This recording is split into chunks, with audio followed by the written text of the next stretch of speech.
Hey everyone, it's Will here. If you're just joining us for the first time, I am starting a natural skincare company. In the first video, I spoke about the steps we took to get the business registered, our domains bought, and I spoke about why I'm starting the company.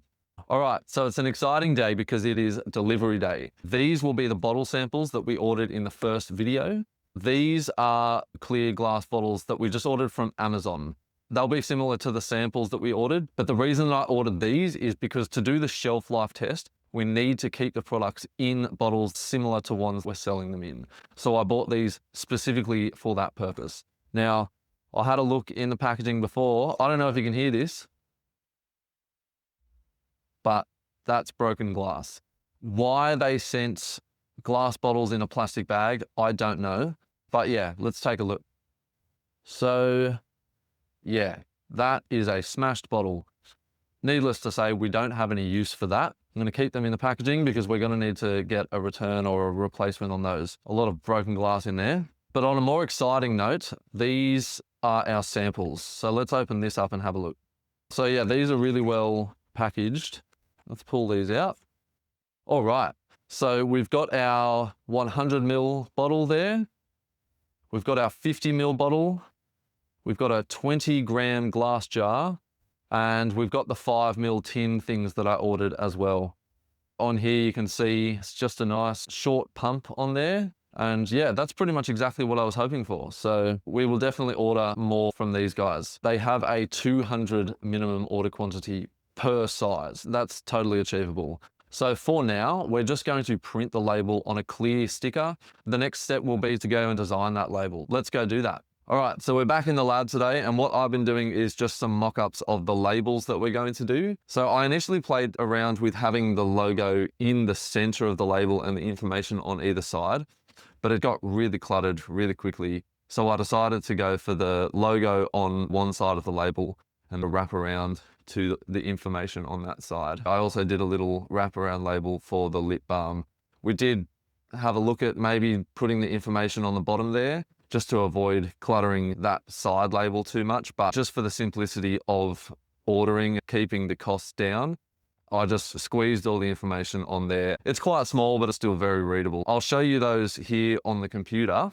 All right, so just having a quick look at the ingredients that we've got in each of these things, starting with the moisturizing cream. You can see all the ingredients there. The ones I wanted to mention were just some of the things in here that some people might not be so sure about. So we've got cetearyl olivate and sorbitan olivate. In short, those are the emulsifiers that we're using. We need those in there to allow the water elements to combine with the oil elements in the recipe. So cetearyl olivate and sorbitan olivate are both olive derivatives, and they are combined to make something called Olivum 1000, which is a really skin-friendly, natural emulsifier, and it actually has its own skin conditioning benefits as well. Some other ones I wanted to mention were the lactobacillus ferment, the coconut fruit extract, the benzyl alcohol, and the dehydroacetic acid. Those are our preservative elements. So the lactobacillus and coconut fruit extract, those are combined to make something called lucidal, which also has its own skin conditioning benefits and is a natural preservative system.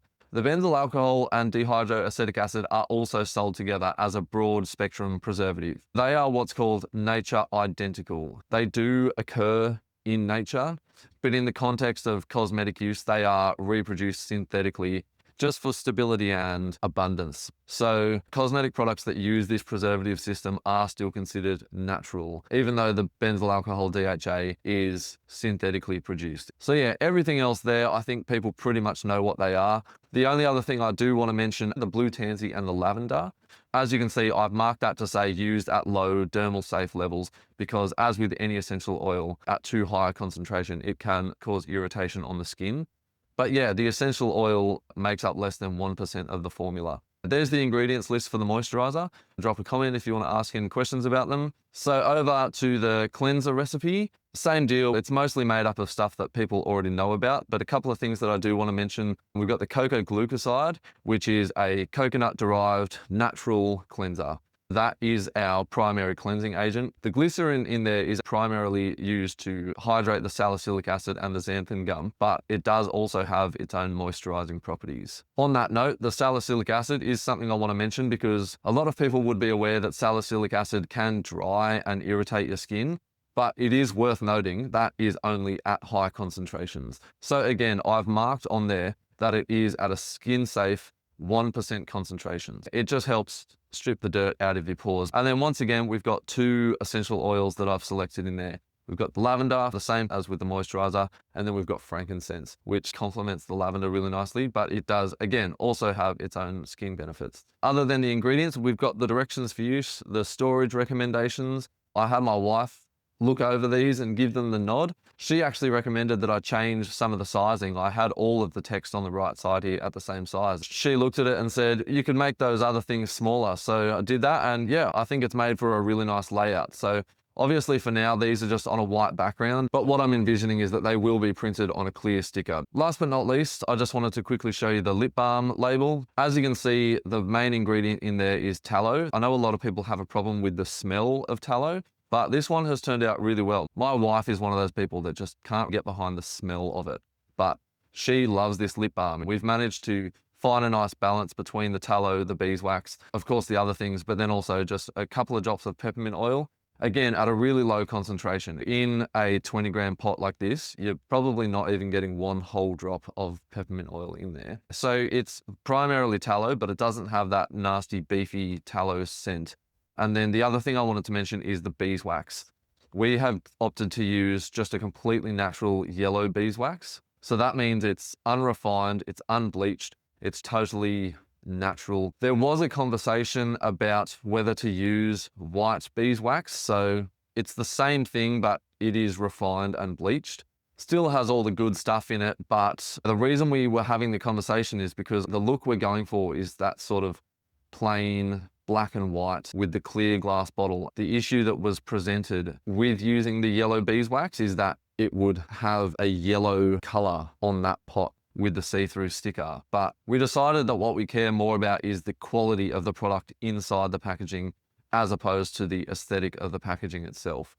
Both important things, of course, but yeah, we've opted for the yellow beeswax. The next thing we're going to look at is the really fun part, which is we're going to start building a website. So in this episode, we'll get a rough idea of the layout, and I'll save the deep dive for the next episode.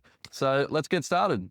Okay, so since yesterday, I've done a handful of things. I firstly just wanted to quickly show you what I've done with the website here. So as you can see, just real simple layout, same concept as what I'm doing with the product labels and the products themselves. I'm keeping it very minimalistic. There's nothing there that doesn't need to be there. All the photos that are currently there are just AI mock-up things just to get a general layout. So I'll be doing a lot more work on this website, filling in the gaps, and we'll go through it in a bit more detail on the next video. Something else that I did, I was looking into logging our ingredients with the AICIS, because that is something that we have to do before we can sell these products. That is basically the governing body for the chemical standards. So we have to notify them of what ingredients we're using in the things we're selling. So I did already know that it was a fairly simple sign-up process. I learned yesterday when I went to complete the registration that the registration year is from the 1st of September to the 31st of August, and they don't do pro rata registration. So for now, we're just going to hold off until the 1st of September, because then we're paying that same $80 fee and we're covered for a whole 12 months. The other thing I did was I completed the order for those bottles. We're expecting approximately 40 business days for those. They might not arrive until August anyway, so there'd just be no point in starting that registration process at this time. So yeah, I think that's it for today's episode. We've got the website started, we've got the jars on the way, we are aware of what we need to do to complete the registration with the AICIS, and yeah, on the next episode we'll take a deeper dive on the website and see where we're at. Thanks for tuning in. Don't forget to like and subscribe, and we'll see you at the next one.